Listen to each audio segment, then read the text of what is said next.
बना के रुसवाई हुई, लेकिन अंदर से दिल की कैफियत बदल चुकी थी। आजकल का मुसलमान कैसा, हमारा जवान बॉडी फिल्टर है, ज्यादा से ज्यादा बाइक पे बैठेंगे, वो फिटिंग टी शर्ट पहनेंगे, कट दिखाने के लिए ऐसे ऐसे करेंगे, हिलाएंगे। कभी नहीं तौफीक होती है कि नहीं मस्जिद में जाएं, नमाज पढ़ें। अल्लाह के सबसे ज्यादा आप करीब बन जाते हो मेरे नौजवान साथियों जब आप सजदे में जाते हो। नमाज पढ़ना कोई पाप नहीं है, नमाज पढ़ना पुण्य है। अगर कोई एतराज करे कि नमाज पढ़ना पाप है, जुर्म है, तो बता दो कि अपने ग्रंथों से निकालो उन मंत्रों को, उन श्लोकों को जिनके अंदर शास्त्रांग की बात कही गई। प्रथमा दारका जीवा दियो दिदियन मुजियते तृतीयानन को डला कार्य चतुर्थर देव चंद्र का पंचम विंदु संयुक्ता। नमाज की बात है कि नहीं? हमारे कुरान में अकीमुस्सलाह, हिंदू भाइयों के रामचरितमानस में, उसमें वाल्मीकि रामायण में प्रथमा दारका जीववादी उदियन मुजियति तृतीयानन को डलाकर कुंडली मारकर बैठ जाओ, थोड़ा झुक जाओ और शांति के साथ अपनी साष्टांग को भंग करो का मतलब शांति से अपनी इबादत को तोड़ो। नमाज में हम लोग शांति के साथ क्या बोलते हैं? अस्सलामु अलैकुम वरहमतुल्लाह, अस्सलामु अलैकुम वरहमतुल्लाह। हमारे हिंदू भाई एतराज नहीं करना चाहिए, क्योंकि साष्टांग वो भी करते हैं, वो भी करते हैं। नौजवान, अगर जब आप नमाज पढ़ते हैं तो पता है सबसे ज्यादा कब आप अल्लाह के करीब होते हैं? बंदा सबसे ज्यादा अल्लाह के करीब कब होता है? जब वो सजदे में जाता है। क्यों? अल्लाह को ये चीज बहुत पसंद है कि देखो मेरा बंदा, मैंने खूबसूरत बनाया, देखो बॉडी फिल्टर है, जवान है, यंग है, खूबसूरत है, लेकिन देखो सजदे में है, देखो मेरी बंदगी कर रहा है। उस वक्त आप दुआ कीजिए अपने लिए कि अल्लाह मुझे दीन की खिदमत के लिए कबूल फरमा। नफली नमाजों में अल्लाह के नबी मांगा करते थे सजदे में दुआ। नहीं जी, टाइम नहीं है, रातों को बैठकर वो करेंगे, मैसेज करेंगे मैडम को, अपने गर्लफ्रेंड को। पूछिए, एक जगह जलसे में गए उत्तर प्रदेश, दो नौजवान दोनों तरफ बैठे, सवाल करने लगे कि हजरत मेरी होने वाली पत्नी है, हम बात करते हैं बहुत देर तक। हमने कहा बहुत, निकाह हो गया है? उन्होंने कहा नहीं हुआ। हमने कहा कि बात करना बंद कीजिए। बोला क्यों? होने वाली तो है, यकीनन है, रिश्ता पक्का हो गया। हमने कहा कि निकाह से पहले कोई पक्का हो जाए कि पक्का होकर गिर जाए, पक्कर गिर जाए, कोई फायदा नहीं। जब तक टाइम नोट ना हो जाए, निकाह ना हो जाए, तो आप एक दूसरे से बात नहीं कर सकते। निकाह हो जाए बात कीजिए। निकाह हो जाने के बाद कुछ रस्मन होते हैं कि भाई रुखसती का कोई मसला होता है, या किसी के यहाँ कुछ पैसे की प्रॉब्लम होती है कि नहीं जी निकाह हो गया है, हम 1 साल बाद या 5 महीने बाद, 6 महीने बाद अपने बच्चे की रुखसती करेंगे, वो एक अलग मसला। लेकिन निकाह हुआ, आप 1 मिनट क्या, आप एक दिन तक बात करो, भले ही मोबाइल की जान निकल जाए, मोबाइल गर्म होकर फटने पे आ जाए, हो जाता। क्यों? औरत के अंदर अल्लाह ने वो कशिश दी है।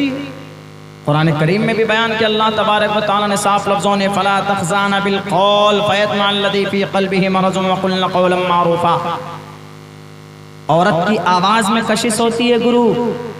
एक खड़ूस आदमी है, देख लीजिए, हमेशा उसके मुंह पे शलवट, ऐसे लगता है कि पता नहीं इसके चेहरे पे 12 बज रहे। कोई औरत सामने आ जाए, देखे मुस्कान कैसे हो जाती है उसके चेहरे की, एकदम बिल्कुल हालत बदल जाती है। मोबाइल पे, फोन पे अगर किसी का तुम फोन करो, अरे कहाँ हो, सज्जाद साहब कहाँ है, खुर्शीद साहब कहाँ है, कारी खुर्शीद साहब, अरे मैं फला जगह पे, रखो फोन। किसी मैडम का फोन आ जाए, हाँ मैडम बोलिए कौन, हाँ मैडम आवाज कम आ रही, मैं बाहर निकल रहा हूँ जरा, रुकिए। क्यों? मैडम की आवाज में उसकी एक कशिश होती है, अल्लाह ने कुदरती तौर पर बनाया कशिश। इसीलिए अल्लाह ने कहा कि किसी भी गैर महरम से बात करो तो सख्ती के साथ, कड़क आवाज में बात करो, सामने वाले को लगे कि ये कुछ लाइन नहीं दे रही है, वरना प्यार से बोलो। कैसे? कोई अगर आ जाए फोन पे तो मैडम लोगों को ऐसे नहीं बोलना चाहिए, हाँ हेलो मैं मरियम बोल रही, बोलिए क्या बात करनी है। अब बेचारे जो खूसट आदमी होगा वो भी कहेगा खूब से वाह वाह वाह बहुत अच्छा, वो फिर कोशिश करेगा, उल्टी सीधी हरकतें करेगा वो। इसलिए अल्लाह ने कुरान में बयान किया, फला तखज़ाना बिल कौल फयतमअल्लज़ी फी क़ल्बिही मरज़। फी क़ल्बिही मरज़ का तर्जुमा जो छिछोरे होते हैं, हमारे मरहूम मौलाना कमाल साहब यही तर्जुमा करते थे, फला तखज़ाना बिल कौल, बातों में लचक पैदा मत करो। लेकिन हमारा नौजवान मिल जाए अगर किसी लड़की का नंबर, समाज की किसी बेटी का नंबर, नमाज भी गायब, रोजा खत्म, एक इशारा कर दे मुझे मोबाइल चाहिए, तो बाप से लड़कर पैसा लेकर देगा अपने गर्लफ्रेंड को राजी करने के लिए, मोबाइल ला के देगा, घूमने के लिए कहीं जाएगा, नमाज के लिए कभी नहीं जाता। आजकल हमारे जवानों में ये चल रहा है कि नहीं चल रहा है। और वो नौजवान तो अपने आप को इतना स्मार्ट समझते हैं कि जिसकी 2-2, 3-3 अगर कोई गर्लफ्रेंड हो, वो समझते हैं हो आई एम हैंडसम बॉय, मैं आई एम सलमान खान, क्यों मेरे 2-3 गर्लफ्रेंड। इतनी पिटाई होगी कि बंदर कर तर अल्लाह लाल कर देगा मार मार कर। अगर आपको किसी से निकाह करना है, कोई पसंद है, तो माँ बाप से कहो कि मैं उनसे निकाह करना चाहता हूँ, निकाह करो, तब तुम कुछ भी करो, तुम हेलीकॉप्टर पे लेके उड़ो, कि तुम चाहे ट्रेन में सफर करो, कि तुम पैदल ही सफर करो, चाहे सर के बल चलो, कोई मना नहीं करेगा, कोई रोकेगा नहीं। कहीं पे भी पार्क में लेके जाओ, शरीयत एतबार से शरीयत का जनाजा ना निकले पर्दे कि उसमें आप कहीं पर भी लेके घूमो, इस्लाम मना नहीं करता। इस्लाम तो कहता है कि घूमो, बेबी को लेके जाओ। अल्लाह के नबी जाते थे ना, अल्लाह के नबी तो कबड्डी खेलते थे अम्मा आयशा के साथ, खेलते थे कि नहीं खेलते थे? उलमा बैठे हैं कि आयशा आओ कबड्डी खेलते हैं, जरा रेस लगाते हैं।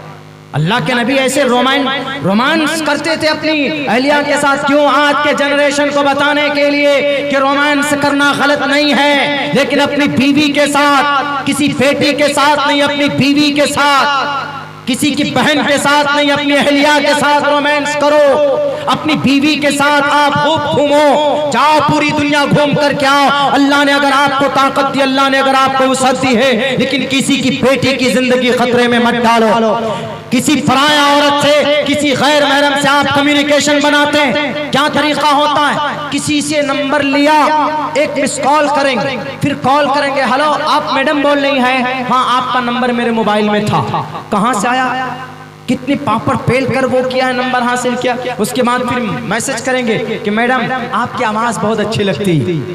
मैडम ऐसी होती है, समाज की बेटियां ऐसी होती हैं कि वो समझती नहीं हमारे नौजवानों की क्या स्कीम, क्या साजिशें होती। इसीलिए कहा गया साफ साफ लफ्जों में कि झूठ मत बोला करो, दिल के अंदर बुराइयां मत रखो। नौजवानों अपनी जबानी का सही इस्तेमाल करो। रातों को 3-3 घंटे तक बात करते हो, अल्लाह देख रहा है, अल्लाह आसमानी दुनिया पर आता है। आज हमारे लिए, आपके लिए एक बहुत बड़ा चैलेंज खड़ा किया गया है नौजवानों। अल्लाह पूछेगा कल कयामत में कि तुम्हारे नजरों के सामने में पर्दे के ऊपर मखालफत की गई थी, पर्दे के ऊपर जस्टिस आया था, वो डिसीजन लिए गए थे, आपने कौन सी बात की? आपने कानून के मुताबिक बात की? आपने सुप्रीम कोर्ट में पिटीशन दाखिल किया कि नहीं किया? आपने अमली एतबार से आपने अपनी जिंदगी के अंदर नमाज को जगह दी कि नहीं दी? क्या जवाब दोगे मुसलमानों कि नहीं हम तो बेटियों के पीछे रहते थे, समाज की बेटियों को, उनको पटाने में अपनी जिंदगी आधी हमने गुजार दी। तौबा करो, आज इसी वक्त से हमारे आमाल बद का नतीजा है कि ये जालिम लोग आज हम पर विराजमान हैं। वरना मेरे भाइयों, इस्लाम दुनिया का वो मजहब है जो किसी पर जुल्म ज़्यादती या किसी पर जुल्म सितम करने का ना तो ऑर्डर देता था न देता है। इस्लाम का कोई भी निज़ाम अमर, अल्लाह तबारक व तआला का कोई भी हुक्म, कुरान करीम का कोई भी फरमान पर अगर कोई इंसान अमल करेगा, वो दुनिया के अंदर नाकाम हो जाए, वो दुनिया के अंदर रुसवा हो जाए, वो दुनिया के अंदर लुट जाए, पिट जाए, इम्पॉसिबल। लेकिन शर्त यह है नौजवानों, अपनी जवानी का सही इस्तेमाल करो, अपनी जवानी को सही दिशा में लाने की कोशिश करो। अल्लाह के नबी अलैहिस्सलातु वस्सलाम ने अपने जमाने के अंदर 20 साल की उम्र थी, एक जालिम, एक लबीद इब्न आसिम ने एक अपने शेयर मार्केट में, अपने बिजनेस ताजिर में एक अपने दोस्त जिनका नाम था जबीद, उनके माल को हड़प लिया था। तो अल्लाह के नबी के पास आए, अल्लाह के नबी अलैहिस्सलातु वस्सलाम ने कहा कि मैं तुमको इंसाफ दिलाऊंगा, मैं जाऊंगा सुप्रीम कोर्ट तक, मैं जाऊंगा हाई कोर्ट तक। उस वक्त तो अल्लाह के नबी थे, 20 साल की उम्र थी, नबूवत आपको अता नहीं की गई थी, 20 साल के जवान थे। मेरे नौजवानों कितनी उम्र थी? 20 साल के जवान थे प्रोफेट मोहम्मद रसूलुल्लाह सल्लल्लाहु अलैहि वसल्लम। लेकिन आप अलैहिस्सलाम ने जुल्म के खिलाफ आवाज बुलंद की थी, आप अलैहिस्सलातु वस्सलाम ने तशद्दुद के खिलाफ आपने खामोशी इख्तियार नहीं की थी। आज अगर आपकी शरीयत को पाबंदी लगाने की बात की जाती है, बैन करने की बात की जाती है, तो सबसे पहली बात तो ये कहता हूं कि शरीयत पर अमल करो। माँ हो कि बहन हो कि भाई हो कि बेटा हो, हर किसी से यही रिक्वेस्ट करूंगा कि शरीयत पर अमल करोगे, इंशाअल्लाह हमारा अमल अच्छा होगा तो दुनिया वाले देखेंगे कि नहीं पर्दा जरूरी है, क्योंकि सारे मुस्लिम माएं पर्दा करती है। नमाज जरूरी है इसलिए कि सारे मुसलमान नमाज पढ़ते हैं। अगर 10% मुसलमान नमाज पढ़ते हैं तो जैसे पर्दे को गैर जरूरी करार दे दिया गया, कुछ दिन बाद नमाज को गैर जरूरी करार दे देंगे। अल्लाह के नबी अलैहिस्सलाम ने क्या कहा कि ज़बीर घबराओ मत, डोंट वरी, हम हैं, वी आर विद यू, मैं तुम्हारे साथ, हम तुम्हारे साथ। आपने एक तंजीम बनाई जिसका नाम हिल्फुल फुजूल रखा गया। रात भी ये बात मैंने वहां बताई थी, आज भी बताता हूं जवानों आपको। आप एंड्रॉइड मोबाइल रखने के लिए नई दुनिया में आए, आप देश के लिए कुछ करने के लिए पैदा हुए, अपने अल्लाह की फरमाबरदारी के लिए आप पैदा किए गए, और आपको आपका देश अल्लाह की फरमाबरदारी, अल्लाह की शरीयत को मानने के लिए आपको आपका देश का कानून नहीं मना करता, बिल्कुल मना नहीं करता। इस पे एक टॉपिक है क्या, तालीम। अब यहाँ से बात शुरू करता हूँ। अगर नौजवानों आपको अपने मजहब पर अमल करने से अगर कोई रोकता है कि नहीं जनाब मजहब पहले नंबर पर नहीं, पहले नंबर पर देश, तो मैं इसका तर्जमा क्या करता हूँ पता है? तो आपको अगर नॉलेज और जानकारी होगी तो आप भी बताएंगे मजहब क्या है, देश का मजहब क्या, इंसानों का पर्सनल मजहब क्या है, देश का मजहब क्या है। वरना बहुत सी जगह पर ये वो गोस्वामी साहब और कौन कौन टीवी के न्यूज़ एंकर साहब लोग बैठकर ऐसा माहौल बनाते हैं, देश पहले मजहब है कि पहले देश है। कोई ज़रूरत ही नहीं इसकी ये सवाल करने के पहले मजहब है कि पहले देश है। क्यों? मैं इसका जवाब देता हूँ आपको। जितना हमारे लिए मजहब जरूरी है उतना ही हमारे लिए देश भी जरूरी है, दोनों जरूरी। धार्मिक एतबार से आदमी सबसे पहले किसका नाम लेगा? धार्मिक एतबार से। कोई पूछेगा कि what's your thought about your God, what's your imagination about your God, and what do you believe in which authentic books, कौन सी किताब पर आप बिलीव करते हैं, तो क्या जवाब देंगे? सबसे पहले क्या जवाब देंगे वो तो ये कहेंगे ना, हिंदू भाई होंगे वो कहेंगे क्या, we believe in Shrimad Bhagavad Gita, we believe in Rigveda, we believe in Ramayana, we believe Mahabharata, we believe Samaveda, we believe in Yajurveda, ये कहेंगे। मोहन भागवत जी ने कहा था, हमारी जब बात हुई थी बहुत पहले, कुछ तकरीबन 5-6 साल पहले की बात है, तो उन्होंने ये कहा था कि we believe our authentic books and our religious book name is Shrimad Bhagavad Gita, we believe completely in Shrimad Bhagavad Gita. हम श्रीमद् भगवत गीता को अपना धार्मिक किताब मानते हैं। अगर किसी को धार्मिक एतबार से आप पूछेंगे तो वो तो सबसे पहले नंबर पर यही कहेगा ना कि भाई हम ईश्वर को मानते हैं, एको देवः सर्वभूतेषु गूढ़ः, कि देव एक है, परमात्मा एक है, वो तो यही कहेंगे। लेकिन जब बात आती है मुल्क की, जब बात आती है भूगोल की, इलाके की, कहाँ रहते हो, where do you live, which country, from where, कहाँ से आए आप, कौन से कंट्री में रहते हैं, कौन सा मुल्क है, तो आप वहाँ ये नहीं कहोगे कि हम ऋग्वेद से आए हैं, हम कुरान से आए हैं, ये तो नहीं कहोगे हम इस्लाम से आए हैं। वहाँ तो ये कहोगे ना आप कि भाई हम इंडिया से आए, हम भारत से आए, हम भारतीय। दोनों की एक अलग अलग जगह है, एक अलग अलग प्लेस है हमारे लिए। जैसे दोनों आंख बराबर, वैसे ही ये दोनों चीज हमारे लिए जरूरी। जैसे दोनों आंख जरूरी, वैसे दोनों चीज हमारे लिए जरूरी। अब रही कुछ लोग यूं कहते हैं कि नहीं धर्म जरूरी नहीं, धर्म जरूरी था, है, रहेगा, मेरे लिए नहीं आपके लिए भी रहेगा। शरीरेण समम नासम सर्वमन्यते गच्छति, उठाओ ना अपनी ग्रंथ को, हमारे हिंदू भाइयों पढ़ो, मनुस्मृति का ये मंत्र है, शरीरेण समम नासम सर्वमन्यते गच्छति। इंसान का शरीर खत्म हो जाएगा, उसका कर्म और उसका धर्म बाकी रहेगा। मरने के बाद ये देश आपको नर्क नहीं, ये देश मुल्क भारत आपको स्वर्ग नहीं ले जाएगा, आपका कर्म ले जाएगा आपको स्वर्ग। क्या आप स्वर्ग जाओगे तो आपका कर्म कैसा है इस देश के अंदर, दुनिया के अंदर, भारत नहीं बचाएगा। कि नहीं भारत आपको जन्नत लेकर चले जाएंगे, स्वर्ग दिलाएंगे। तो अगर मुल्क किसी को स्वर्ग लेके जाता, जन्नत लेके जाता, तो सबसे पहले अमेरिकन सारे लोग जाते। क्यों? अमेरिका सुपर पावर है।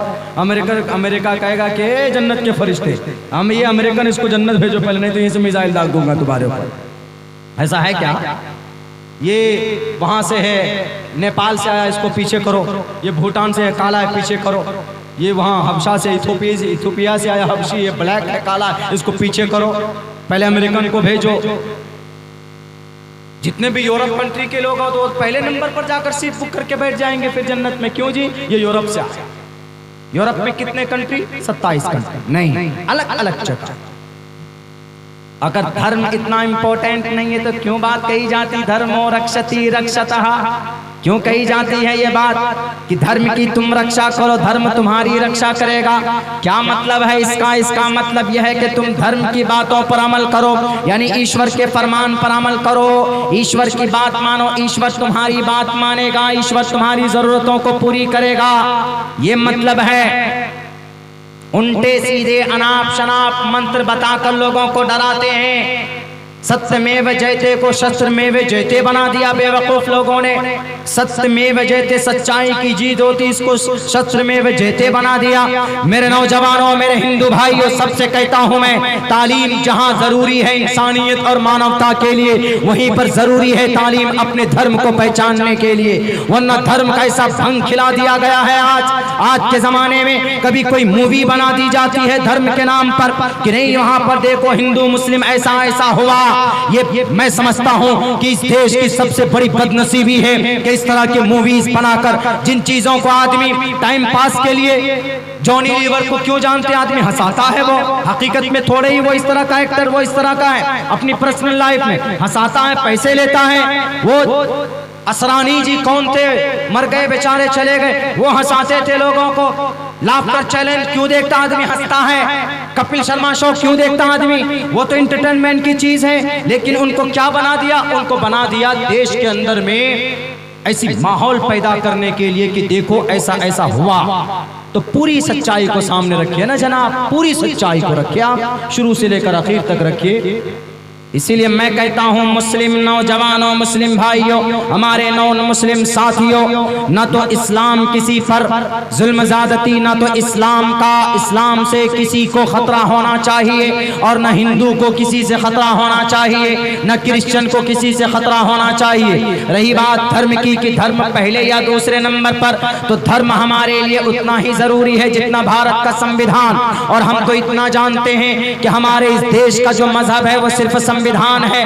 भारत का, इंडिया का मजहब न तो हिंदू है, न तो इस्लाम है, न क्रिश्चियन है, न जैन है, न बौद्ध है। हमारे भारत का एक ही धर्म है। We the people of India, we believe in Indian constitution. Every time we follow the Indian articles, Indian authentic books on the earth has been written by the human beings. It's most beautiful book in entire world. दुनिया के अंदर सबसे खूबसूरत कोई किताब है, कोई निजाम इंसानों के लिए मुरतब किया है दुनिया के अंदर, तो उस किताब का नाम भारत का संविधान है।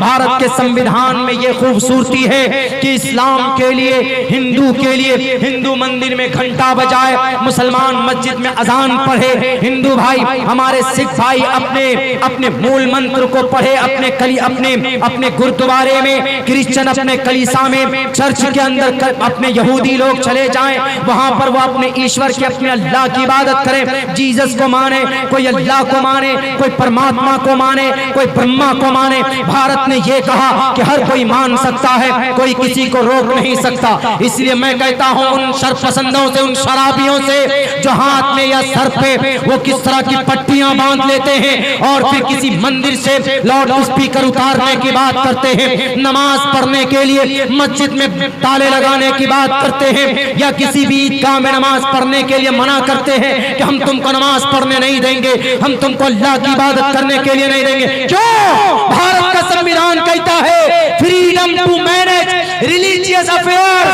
आर्टिकल नंबर 26 भारत के संविधान का है। नहीं जानते हो तो पढ़ो, जाओ यूनिवर्सिटी के अंदर। नहीं अगर ताकत है यूनिवर्सिटी में जाने के लिए तो अब्दुल्ला सालिम के कॉलेज के अंदर मैं तुमको पढ़ाऊंगा। मेरे स्कूल का छोटा बच्चा भी भारत के कम से कम 50 आर्टिकल आपको सुना सकता है। मेरे हिंदुस्तान के हिंदू भाइयों, आप क्या समझते हैं हम कुरान पढ़ना जानते हैं सिर्फ? आप क्या समझते हैं कि हम सूरह फातिहा जानते हैं? हम भारत के एक एक आर्टिकल को पढ़ते हैं अल्हम्दुलिल्लाह, आपके संविधान को भी पढ़ते हैं। हम जानते हैं इस बात को कि हम अगर पर्दे में रहें या नमाज पढ़ें, कोई माए का लाल हमको नहीं रोक सकता। क्यों? जब भारत का संविधान कहता है freedom to manage religious affairs, मतलब क्या है? आर्टिकल नंबर 26, हर आदमी इस देश में आजाद है। किसके लिए? अपने अपने मजहब पर अमल करने के लिए। कितना खूबसूरत पैगाम है भारत के संविधान का। ये कौन है शराबी लोग जो इस तरह की उग्र की बात करते हैं, जो तशद्दुद की बात करते हैं? रही बात अब धार्मिक एतबार से अब आ जाइए कि धार्मिक एतबार से इसका क्या मकाम। धार्मिक एतबार से इसका मकाम यह है कि इस्लाम में भी धर्म जरूरी, इन तंसुरुल्लाह यंसुरुकुम व युसब्बित अक़दामकुम। साफ लफ्जों में अगर अल्लाह के दीन की मदद करोगे तो अल्लाह तबारक व तआला तुम्हारी मदद करेगा। और ये भी कहा वमा खलक़तुल जिन्ना वल इंसा इल्ला लियअबुदून, धर्म जरूरी। हिंदू भाइयों में धर्मो रक्षति रक्षतः, धर्म की तुम रक्षा करो, धर्म के मुताबिक जिंदगी गुजारो, धर्म तुम्हारी रक्षा करेगा, यानी ईश्वर तुम्हारी रक्षा करेगा। शरीरेण शमम नाशम सर्वमन्यति गच्छति, खूबसूरत बॉडी के मालिक के हो, लेकिन जब तुम मरोगे तो तुम्हारी इस बॉडी को अर्थी में डालकर लेकर जाएंगे गंगा के किनारे, चंदन की लकड़ी देकर या और वैसे भी लकड़ी देकर आपको जला देंगे, भस्म कर देंगे। तो you will be finished from the earth, दुनिया से तो तुम खत्म हो गए। ईश्वर के पास क्या गया? ईश्वर के पास गया आपका वो कर्म, आपका वो अकीदा, आपका वो अमल जो आपने दुनिया में किया, उसी को तो धर्म बोलते हैं ना, उसी को तो मेथड बोलते हैं, उसी को तरीका बोलते हैं, उसी को मैं नहीं, हमारा कुरान नहीं। मनुस्मृति 3 चैप्टर के 24वें अध्याय का ये तर्जमा देख लीजिए मंत्र का कि शरीरेण शमम नाशम, शरीरेण हर इंसान की शरीर नाशम नाश हो जाएगी, सर्वमन्यति गच्छति, लेकिन उसका जो अमल होगा वो सर्वोपरि होगा, वो दुनिया के अंदर अमर रहेगा। डॉक्टर भीमराव अंबेडकर ऐसा काम करके चले गए दुनिया से। छोटे आदमी थे, शूद्र थे। वो शूद्र के बारे में कहा जाता है कि वो ब्रह्मा जी के पैर से पैदा हुए, और क्षेत्रीय जो होते, वैश्य जो होते हैं ब्रह्मा जी के रान से पैदा हुए, और उसके बाद जो क्षेत्रीय होते हैं ब्रह्मा जी के हाथ से पैदा हुए, और जो ब्राह्मण होते हैं वो ब्रह्मा जी के सर से पैदा हुए। ये डिवाइड करते हमारे हिंदू भाई, लेकिन वेदों में ये डिवाइड नहीं है, ये तकसीम नहीं है। मेरे हिंदू भाइयों, धर्म को मत बांटिए, ये मनुस्मृति में है। ये डिवाइड, ये डिविजेशन, ये डिवाइशन उनके अंदर मनुस्मृति में किया गया।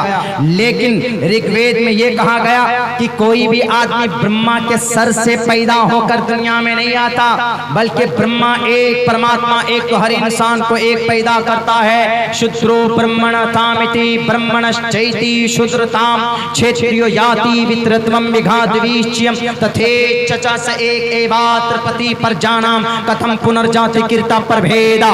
ऋग्वेद का मंत्र है, ये कहा गया हर इंसान एक पैदा होता है, ब्राह्मण हो के शूद्र हो, क्षेत्रीय हो, वैश्य हो। जो लोग कौम को बांटते हैं, समाज के लोगों को बांटते हैं, उनकी कोई ना कोई जाती मफाद जरूर है, वरना उनके अंदर दिल के अंदर अच्छाई और सच्चाई तो बिल्कुल बिल्कुल नहीं। उधर नहीं जाऊंगा, लेकिन ये चीजें कैसे पता चलेंगी? तालीम के जरिए से ये चीजें पता चल पाएंगी कि क्या सही है क्या गलत। अगर आप खामोश रहेंगे, अगर आप पढ़े लिखे नहीं होंगे, तो पता ये चलेगा कि आपके जो अधिकार हैं दुनिया के अंदर। मेरे नौजवानों, खुसूसन मुसलमानों, अल्लाह के नबी ने तो ये भी कहा है ना कि भाई इतना इल्म हासिल करो, तलबुल इल्म फरीज़तुन अला कुल्ली मुस्लिम, कि जिससे हराम हलाल को पहचान सको। बाल कैसे कटाना है, सलमान खान कट कटाना है क्या, आमिर खान कट कटाना है, वो लंगूर कट भी बना लेते हैं हमारे नौजवान। इधर इतने छोटे छोटे, इधर अब तो ऐसा काला पीला नीला क्या क्या कलर आया है, कंफ्यूज हो जाता है कि एक तरफ से ये बूढ़ा हो गया है और एक तरफ से ये 40 साल का दिख रहा है और एक तरफ से भी बाल ही नहीं आया, टकला। क्या मिलता है उससे? अल्लाह के नबी की सुन्नत है। अगर इस ज़माने में एक सुन्नत पर अमल करोगे तो जवानों बताइए कितनी नेकियां मिलेगी। अल्लाह के नबी फरमाते हैं, मन अहया सुन्नती इंद फसादी उम्मती फलहु अज्रु मिअति शहीद, रवाहु मिशकात। जो आदमी ऐसे वक्त में अल्लाह के नबी की एक सुन्नत को जिंदा करेगा तो अल्लाह तबारक व तआला उसको 100 शहीदों का सवाब अता फरमाएगा। जवानों, कैसे तब्दीली आएगी? कैसे आएगी तब्दीली? ऐसे ही मोबाइल, एंड्रॉइड मोबाइल चलाने से, सिर्फ सेल्फी लेने से। अभी कुछ दिनों पहले कल बसंतराय में प्रोग्राम, उससे पहले रब्बी डी में प्रोग्राम था, ये झारखंड बॉर्डर पे ही। या अल्लाह मत पूछिए, मेरे मोबाइल को खोल कर देख लीजिए, आपको किताबें तो मिल जाएंगी लेकिन आपको सेल्फी नहीं मिलेगी। ऐसा जमाना आ गया, आप कुछ भी हो जाए, आप तकलीफ में हैं कि आपके पैर में चप्पल नहीं है, फौरन हजरत सेल्फी टीचुक। क्या करोगे जी? जी याद दहाने के लिए, निशानी के लिए रखते। अच्छी बात, आप हमसे मोहब्बत करते हैं, आप हमसे मोहब्बत करते हैं तभी यहाँ पर हम आए। हम आपसे भी मोहब्बत करते हैं, लेकिन कभी कभी ऐसा होता है कि हम लोग जो सेल्फी लेते हैं और सेल्फी लेकर उसको सजा कर रखते हैं कि देखिए मौलाना के साथ हमारी सेल्फी।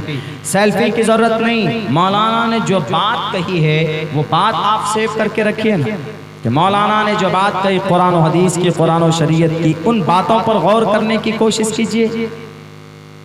हम आपको पैगाम देते हैं, अगर यकीनन आपको हमसे मोहब्बत है तो हमारी बातों पर अमल करोगे जवानों।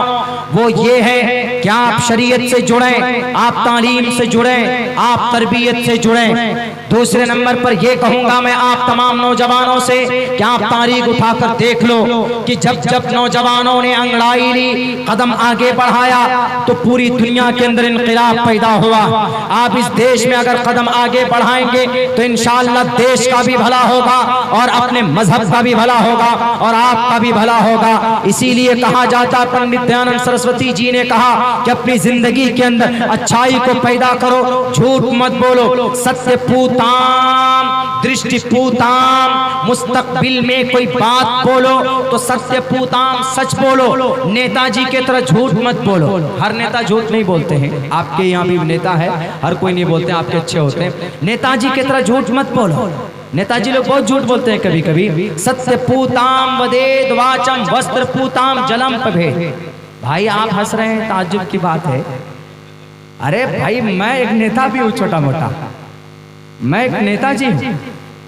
हम पिछले, हाँ मुझे पता है आपके नेताजी अच्छे हैं, मैं मान रहा हूँ, मैं इनकी बुराई नहीं कर रहा हूँ, लेकिन हमारे विधायक जी भी जानते हैं नेताजी बड़ा नेता वही बनता जो बहुत ज्यादा झूठ बोलता है। ये झूठ बोलना शुरू कर दें, ये सीएम बन जाएंगे यहाँ झारखंड के।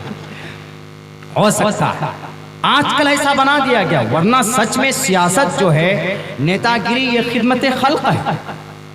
कोई विधायक बनता है, एमपी बनता है, एमएलए बनता है तो वो कौम के सर्वेंट होते हैं, वो कौम के लीडर नहीं हुए बल्कि वो कौम के नौकर हुए। यानी उनकी जरूरत को पूरी करना इनकी जिम्मेदारी है, हर एक किसी की। मैं पिछले 3-4 साल से नेतागिरी की लाइन में आया, शौक हुआ कि हम भी नेता बनेंगे, लेकिन हम तो मौलाना आदमी भाई, झूठ नहीं बोलते थे। हाँ सर क्या करना, ये करना, चलो जी कर दिए जी। क्या करना है जी? 28 पंचायतों में आपको इतने मेंबर बनाना, इतने बनाना। हमने कहा कि सर 28 में हम 18 नहीं कमेटी, हम 18 दुना, वो 36 नहीं 36 दुना बना दिए हैं। 70-80 कमेटी बना दिए, बूढ़ों की कमेटी अलग बना दिए, जवानों की अलग बना दिया, माओ बहनों की अलग बना दिया। सर तैयार है सर धज कर। क्या करेंगे सर? मैं इलेक्शन लड़ूंगा ना सर। हाँ बिल्कुल आप लड़ेंगे, एकदम तैयार कीजिए, पूरी तैयारी हो रही है जी। अब बेचारा सीधा साधा मौलाना लोगों को क्या पता, हमारे उलमा को तो पहली बात मस्जिद और मदरसे से फुर्सत नहीं होती, लेकिन मैं किसी कदर बाहर निकल कर नेता बनने का शौक पैदा हुआ। अब हमको क्या पता कि भाई नेता में थोड़ा नेतागिरी भी चाहिए, डंडा भी चाहिए, सब तो होना चाहिए, तभी तो सुनता है ना। कभी कभी कोई अधिकारी सुनते नहीं। तब हमारे यहाँ एक नेताजी है, नाम नहीं लूंगा, गाली बोल के अरे कुत्ता कमीना नालायक, काम करोगे कि तुम्हारे वर्दी उतरवा दूंगा, और फट से काम करता। और एक शरीफ नेता जा कहते हैं हाँ सर जरा काम कर दीजिए, बेचारे का काम ही नहीं होता है। ऐसा चल पड़ा है सिस्टम। हमने भी मेहनत की जनाब, बेचारा शरीफ बनकर रहे तो पता चला कि हाथ में वो लवन चुस्त थमाते, चुस्ते रहिए। एक हफ्ते में हमको पता चला अरे भाई नेता इसको बोलते हैं, ये है नेतागिरी। चलो अब समझ में आ गया। तो बहरकत ये तो मजाक की बात थी। क्या कहा गया? पंडित दयानंद सरस्वती जी महान इंसान, उन्होंने क्या बात कही? सत्य पूताम, कुछ भी करो सत्य, हमेशा सदा सत्य बोलो, अहिंसा सत्यम करो दस्तया, अहिंसा, जुल्म मत करो, हमेशा सच बोलो। हिंदू हो के मुसलमान, हर धर्म के अंदर सच्चाई, सदा सत्य बोलो। सर में मेहंदी लगाने से, अरे भैया ये तो बाद में कीजिएगा, अभी तो हम 1 के 2 टॉपिक पे बात की, अभी 4 टॉपिक पे बात कर दी। सर पे मेहंदी लगाने से वजू होता है या नहीं? सर पे मेहंदी लगाने से वजू होता है कि नहीं? सर की मेहंदी की अलग बात है भाई। सर पे मेहंदी की कौन सी शक्ल लगाते हैं आप, जो जायज़ है कि नाजायज़ है? अगर वो नाजायज़ वाली लगाते हैं जो शरीय एतबार से ममनू है, नहीं लगाना चाहिए, लेकिन वज़ू से उसका क्या ताल्लुक़ है? वज़ू के लिए मुंह धोते हैं आप, हाथ धोते हैं, पैर धोते हैं। और रही बात सर के मसा, अगर कोई ऐसा पेंट है कि जो ऐसी चीज़ है कि आप सर के ऊपर मसा अगर ऐसे जैसे करना चाहिए, टोपी हो या कुछ भी हो, तो इसको उतार कर ऐसे करना चाहिए, मसा करना चाहिए, जो कि ज़रूरी और फ़र्ज़ में आता है। बहरकैफ ये मेहंदी से मैं समझता हूँ कि उलमाए किराम के बीच में वो जो मेहंदी आजकल कलर लगाते हैं लड़के, 3-3, 4-4 टाइप के जो कलर लगाते हैं, वो तो बिल्कुल नाजायज़ और हराम। जो जायज़ है, जो हमारे अकाबिरीन लगाते थे, उस चीज़ को, उस प्रोडक्ट को इस्तेमाल कीजिए तो कोई दिक्कत, कोई परेशानी नहीं है। बाकी जो नाजायज़ है लगाएंगे तो उससे वज़ू तो हो जाएगा, लेकिन अगर कोई पेंट की शक्ल में कोई ऐसी केमिकल आई है आपके सर पे जो ड्रेसिंग के लिए आती है कि पेंट की शक्ल में, तो आप उसके ऊपर मसा करेंगे कि मुमकिन है कि आपके मसा ना हो। तो बहरकैफ अल्लाह के नबी अलैहिस्सलातु वस्सलाम ने भी सच्ची ये बात कही है, और पंडित दयानंद सरस्वती जी ने भी इसको कोट किया है। हमारे विधायक जी अगर यहाँ पर बैठे में, नाम क्या विधायक जी का जी? हाँ, बहुत अच्छी बात। गीता में एक बात कही गई, जानकारी हासिल करो, कार्य अकार्य करना है कि नहीं करना है, कौम के साथ खिलवाड़ मत करो। हम तो दिल से दुआ करते हैं जितने भी भारत में नेता हैं ईमानदार हो जाए, कम से कम गरीब यहाँ के नहीं मरे, वरना बहुत बुरा हाल है भाई इस देश का। तमाम नेताओं के लिए मैं ईश्वर से, अल्लाह से दुआ करता हूँ कि इनको अमानतदार बना दे, दयानतदार बना दे। उमर फारूक के तरह इनकी सलाहियत इनको दे दे, समझ दे दे। हजरत उमर फारूक रज़ी अल्लाह ताला अन्हु कौन थे? 22 लाख मुरब्बा मील के PM थे, प्राइम मिनिस्टर थे, लेकिन जाते थे घरों के अंदर, जा जाकर लोगों से पूछते थे कि तुमको इंदिरा आवास मिला है कि नहीं मिला है। आजकल इंदिरा आवास मिलता है, कहते हैं मिला है इंदिरा आवास, 30,000 पहले इधर जमा करो तब पास होएगा। पूछा हमने तहकीक की, पता चला गोपुरे से आता है, कटौती हो होकर। राजीव गांधी ने कहा था कि हम 1 रुपये भेजते हैं, कितना पहुंचता है? शायद 10 पैसा पहुंचता है जनता के पास, आ जाता, लेकिन किसी किसी को तो वो भी नहीं पहुंचता। सन 2017 में सैलाब आया, 6,000 रुपये मुझे अभी तक नहीं मिले। इस बात का झगड़ा हम अभी तक करते अपने मुखिया से, वो पैसा मेरा गया तो किधर गया? मेरा पैसा गया तो कहाँ गया? कोई बड़ी बात नहीं 6,000 रुपये, लेकिन ये नाजायज तरीका जो है ये कब बंद होगा भाई? तो बहरकैफ हर नेता नहीं होता अच्छा। आपके विधायक, हमको उम्मीद है कि ये अच्छा होंगे और अच्छा काम कर रहे होंगे, तभी तो आपने इनको चुना विधायक जी को। कल भी एक विधायक जी थे हमारे वहाँ बिहार, परसों के अंदर एक विधायक जी थे, बेचारे बहुत अच्छे लोग उनको चुनते हैं, कौम इनको चुनती, इन पर विश्वास करके इनको भी कौम के मुताबिक काम करना चाहिए। तो बहरकैफ आगे हम अपनी बात करते हैं।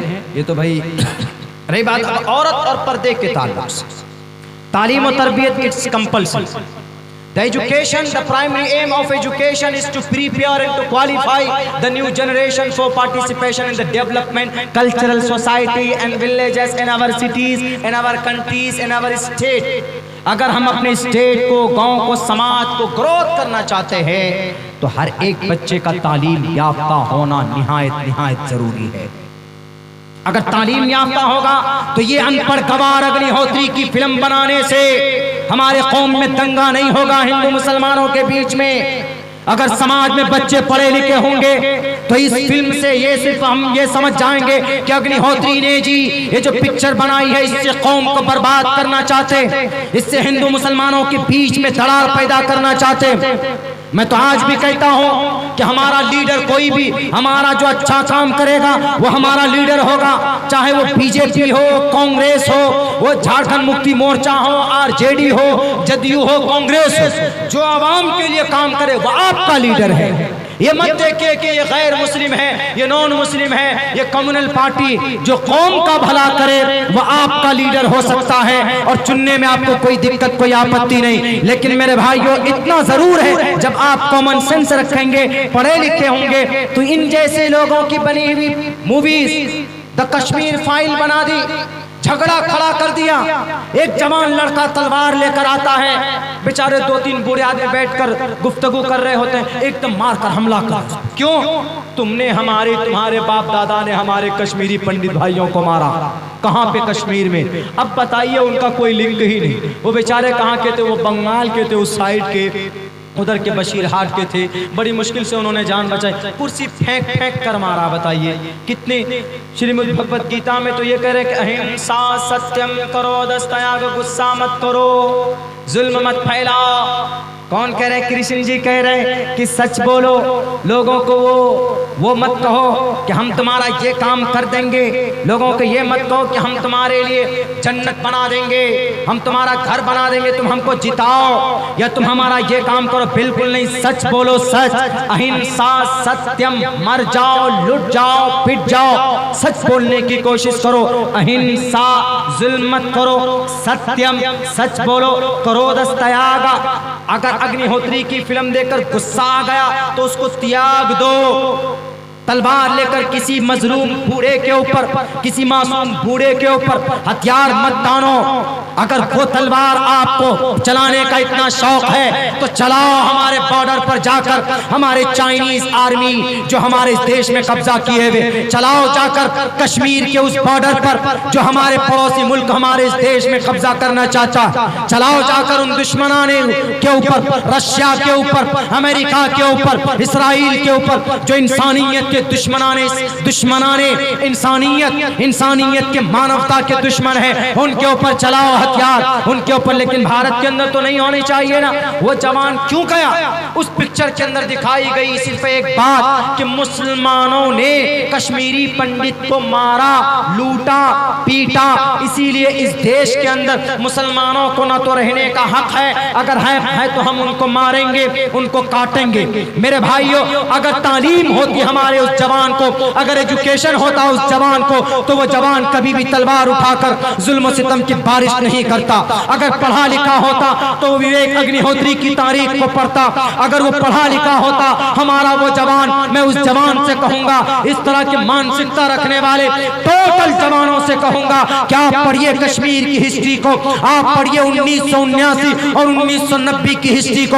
1990 के अंदर अगर कश्मीर के अंदर कोई वहां का राज्यपाल था, राज्यपाल वो होता है जो सीएम की पावर को सीज कर सकता है, जो सीएम को कुर्सी से कान पकड़कर नीचे बैठा सकता है। उस वक्त का अगर कोई राज्यपाल था वो जगमोहन जी थे, जो मौजूदा हुकूमत के कोटे से वहां पर वो राज्यपाल बने बैठे थे। अगर उनसे लॉ एंड ऑर्डर मेंटेन नहीं हुआ, अगर कोई मुसलमान किसी हिंदू भाई पर जुल्म करता है तो अल्लाह का कुरान कहता है कि जायज नहीं है। इसलिए कि अल्लाह ने कुरान करीम में बयान किया, मन क़तल नफ्सन बिगैरि नफ्सिन और फसादिन फिल अर्ज़ि फकअन्नमा क़तल अन्नास जमीआ।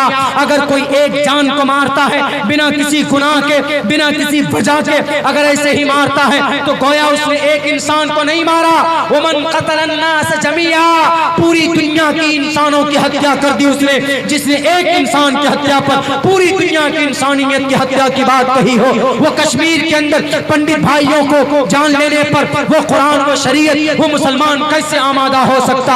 अगर हुआ है किसी के ऊपर जुल्म सितम, कश्मीरी पंडित भाइयों पर, वहां के ब्राह्मण भाइयों पर जुल्म सितम अगर किसी ने किया है तो हम हाथ बांध कर, हाथ से कदम, कंधे से कंधा मिलाकर उनको इंसाफ दिलाने के लिए आज भी हम खड़े हैं। हम आवाज लगाते हैं कि जिनको उनके घरों से निकाला गया, जिनको उनकी जमीन के ऊपर कब्जा कर लिया गया, आज उनको उनकी जमीन दी जाए, आज उनको उनका घर दिया जाए। लेकिन नहीं देंगे। ये तो राजनीति का मुद्दा है ना जनाब, क्योंकि इलेक्शन फिर से जीतना है। हो सकता है कि धर्म का ये भंग फिर से सुना दिया जाए, फिर से कुर्सी इख्तिदार पर बैठेंगे। क्यों? कश्मीरी माइंड टीचर को 8 साल से दिल्ली के अंदर वो डेली ऑफिस का चक्कर काटते हैं कि sir we are from Kashmiri and we are Kashmiri mind teacher, migrant teacher, हम लोग कश्मीर के टीचर हैं सर, हमें यहाँ पर परमानेंट कर दिया जाए। हमदर्दी है तो क्यों नहीं करते उनको परमानेंट कीजिए।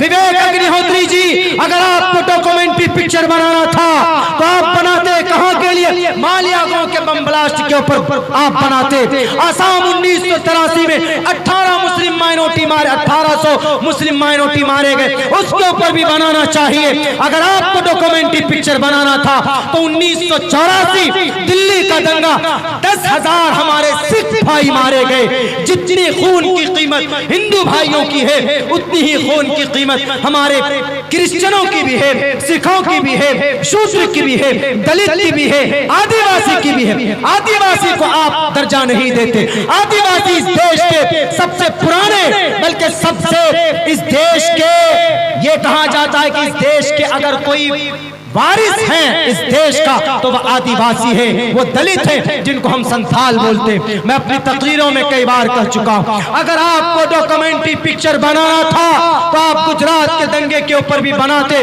और जो मुजरिमीन थे, मुसलमान मुजरिम थे तो उनको फांसी पर लगाए, हिंदू भाई अगर मुजरिम है उनको फांसियों पर लगाया जाए। लेकिन इन तमाम चीजों का ताल्लुक कहां से है? एजुकेशन से है, नॉलेज से, जानकारी से। अगर आप जानकार नहीं हैं तो आपको कोई भी धर्म का गांजा सुना देगा और आपको लड़ा देगा, कुर्सी पर बैठकर हंसेगा। रावण के साथी मत बनिए, मर्यादा पुरुषोत्तम श्री रामचंद्र जी का साथी बनिए, मैं हिंदू भाइयों से कहूंगा।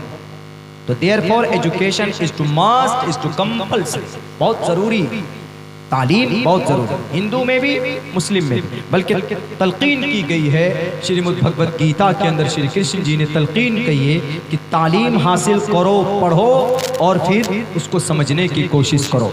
और तीसरी चीज़ क्या थी? औरत और पर्दा के ताल्लुक से बात हमें करनी है, इसके ऊपर भी थोड़ी सी हम रोशनी डालने की कोशिश करते हैं। लेकिन एक बात और कहूँगा मेरे नौजवान साथियों से कि जवानों, इनकलाब पैदा करने के लिए बहुत बड़ी उम्र की ज़रूरत नहीं। छोटी छोटी उम्र से हमारे सहाबाए किराम ने, हमारे नौजवानों ने, उनका नाम क्या था मैं नाम भूल रहा हूँ, हज़रत अब्दुल्ला इब्न अब्बास। कौन है अब्दुल्ला इब्न अब्बास? मुफस्सिर है ना। तमाम मुफस्सिरीन इख्तिलाफ करते करते पहुँचेंगे कि ये सही, ये गलत, ये सही, ये गलत। लेकिन जब अब्दुल्ला इब्न अब्बास की रिवायत आ जाती है किसी आयत की तफसीर के बारे में, तो वहाँ पर सबके इख्तिलाफात खत्म हो जाते हैं। उम्र कितनी थी? 16 साल। 16 साल की उम्र में हज़रत अब्दुल्ला इब्न अब्बास क्या बन गए थे? मुफस्सिर कुरान बन गए थे। और हमारे 16 साल का बच्चा लड़की पटाने के चक्कर में रहता, गर्लफ्रेंड बनाने के चक्कर में रहता। गर्लफ्रेंड बन जाए तो समझता है कि I am smart boy, I am look like very handsome person. जमीन पर पैर नहीं टिकते जनाब। तहजीब और कल्चर सीखने की जरूरत है हमारे नौजवान। 16 साल की उम्र, अबू जहल का खात्मा करने वाले मुआज़ एंड मुआविज़ कितने? मात्र 13 साल और 14 साल की उम्र। और आप क्या कर रहे हैं? 11 साल और ये 14 साल और 13 साल की उम्र में गुल्ली डंडा खेलते, क्रिकेट खेलते, आप जुआ खेलते। ये है तारीख आपकी इस कौम की। और कहाँ जा रहे हैं हमारे नौजवान? किस तरफ जा रहे हैं जिंदगी में? यही आपके पर्दे के ऊपर जजमेंट आया कहाँ का? कर्नाटक हाई कोर्ट का। बहुत से लोग बोलते हैं ना कि जनाब आपके कुरान करीम के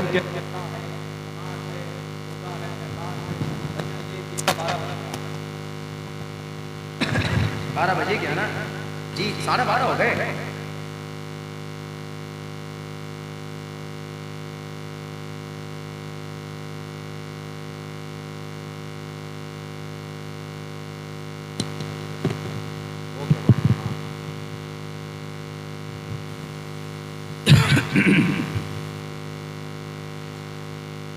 विधायक जी, मैं तो अभी कुर्सी पे बैठा हूँ, मैं एक इस वक्त धार्मिक पर्सन। मैं अपने इलाके में जाता हूँ तो मुझे लोग नेता ही मानते। वहाँ किसी जलसे में जाते हैं तो मुझे रसीद कटवानी पड़ती। यहाँ आता हूँ तो मैं रसीद लेके जाता हूँ अपने मदरसे का। तो बैरे कैफ बहुत अच्छा माहौल होता है, बहुत अच्छा फील होता है। वो एक पर्दे के ऊपर बात करते। बहुत से लोगों को एतराज़ भी कि पर्दा जो है, बल्कि साफ लफ्ज़ों में एतराज़ भी करते हैं, कहते भी है कि जो पर्दा है मुसलमानों में, ये मुस्लिम उलमाए किराम ने खुद से अपनी तरफ से समाज की बेटियों के ऊपर थोपा है। हमारे हिंदू भाई बहुत सी जगहों के ऊपर बोलते भी कि नहीं जी, बेटियां कैसे आगे जाएंगी, बेटियां कैसे आगे जाएंगी। हम ये कहेंगे कि हिंदू भाइयों और मुसलमानों, मुसलमान मजबूर है अपनी शरीयत को लेकर। मजबूर क्या, मुसलमान बंधा हुआ है। मुसलमान वो अल्लाह के कानून से बंधा हुआ है, उससे बढ़कर 1 इंच हम आगे 1 इंच हम पीछे नहीं जा सकते। अल्लाह ने क्या कहा कि हमने तुमको पैदा किया इबादत के लिए, और इबादत कैसे करोगे, तो वो इबादत करने का तरीका तुमको इतनी बड़ी बोतल क्यों दे दी हमको, और अच्छा इसी से पीना है, मुझे पानी की जरूरत नहीं है, विधायक जी को पिलाइए और दूसरे नेताजी को पिलाइए, मैं तो पानी पिलाता हूँ जी। बहुत से लोग एतराज़ करते हैं, कुरान पर एतराज़ कर देते हैं, उलमा पर एतराज़ कर देते हैं। मैं तो ये कहता हूँ कि कुरान का पूरी दुनिया पर एहसान। कुरान में पर्दे के बारे में कितनी आयतें हैं? 7 आयतें हैं कुरान करीम में, और अहादीस कितनी हैं पर्दे के ताल्लुक से? तकरीबन 70। अब बताइए, जो सुप्रीम हाई कोर्ट ने, कर्नाटका के हाई कोर्ट ने जो जजमेंट दिया है कि पर्दा it is not essential religious practice, ये वर्ड है, ये इस्लाम का जरूरी हिस्सा पर्दा नहीं है। क्यों, किस आधार पर? इसलिए कि मुस्लिम औरतें अगर पर्दा होती तो 100% मुस्लिम औरतें पर्दा करती। हमारे अमल को देखकर उन्होंने पर्दे को गैर जरूरी करार दिया। अब बात क्या आती है कि क्या पर्दा सिर्फ कुरान का हिस्सा है, इस्लाम का? नहीं, इस्लाम के साथ साथ पर्दा हिंदू भाइयों के ग्रंथों में भी, वैदिक ग्रंथ में भी है, और क्रिश्चियनिटीज के बाइबल जो है अहद जदीद अहद कदीम की किताबों में भी। कुरान में पर्दे के लिए ऑर्डर, या अय्युहन नबी कुल लिअज़वाजिका व बनातिका व निसाइल मुमिनीन युदनीना अलैहिन्ना मिन जलाबिबिहिन। अल्लाह के नबी से कहा कि ए नबी, आप अपनी बीवियों से, बेटियों से और मुस्लिमा औरत से कह दीजिए कि अपनी निगाहें अपने चेहरे में पर्दा कर अपने चेहरे को ढांप लें। और दूसरी आयत है वक़रना फी बुयूतिकुन्ना, अपने घरों में रहो, बिना जरूरी के बाहर मत निकलो। वला तबर्रजना तबर्रुजल जाहिलियतिल ऊला, ज़माने जाहिलियत के तरह तुम पागल मत बनो, बाहर मत निकलो। लिप बाम लगाकर, लिपस्टिक लगाकर, पाउडर और क्रीम लगाकर खूबसूरत बनकर चेहरे को खोलकर बाहर मत निकलो, वरना चिचोरे लड़के तुम्हारे पीछे पड़ जाएंगे। वला तबर्रजन तबर्रुजल जाहिलियतिल ऊला, क्या है? वक़रना अमर है, अमर किस पे दलालत करता है? वजूब पर दलालत करता है। और वो या अय्युहन नबी कुल क्या है? अम्र है। अरबिक ग्रामर के एतबार से, नहव के एतबार से, सर्फ के एतबार से कुल तालील होकर कुल बना। कुल अम्र है, अम्र किस पे दलालत करता है? वजूब पर दलालत करता है। कुल लिल मुमिनाति यग़ज़ज़न मिन अब्सारिहिन्न, अम्र है, वजूब पर दलालत करता है कि नहीं करता? यानी वाजिब और जरूरी है। कुरान करीम की 7 आयतें जिससे पर्दा जरूरी है, और कुरान अल्लाह के नबी की हदीस तकरीबन 70 हैं जिससे पर्दा जरूरी। मेरे नौजवानों, अब रही बात ये कि पर्दा सिर्फ कुरान में है, नहीं, सिर्फ कुरान में नहीं है। आप ले लीजिए, ये मैंने भी आपके सामने एक मंत्र पढ़ा था, किसका? मनुस्मृति का। मनुस्मृति हिंदू भाइयों की कानून की किताब, पूछ लीजिए विधायक जी से। मनुस्मृति महाजल पलवान वाले मनु, जो 7वें मनु हैं, हिंदू भाइयों में 14 मनु आएंगे। 14 में से ये 7वें मनु का जमाना है। अब से पहले 6 मनु गुजर चुके हैं, ये 7वें मनु का जमाना है। अब से बाद में 7 और मनु आएंगे।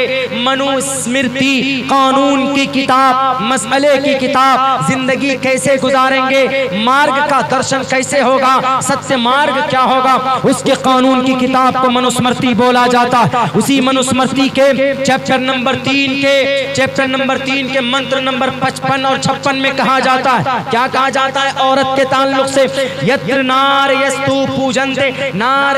पूजन्ते रमन्ते तत्र देवताः, यं तत्र तास्तु न पूजन्ते न रमन्ते न तत्र देवता। यत्र नार यस्तु, जिस घर में बेटी की इज्जत होती है उस घर में ईश्वर वास करते हैं।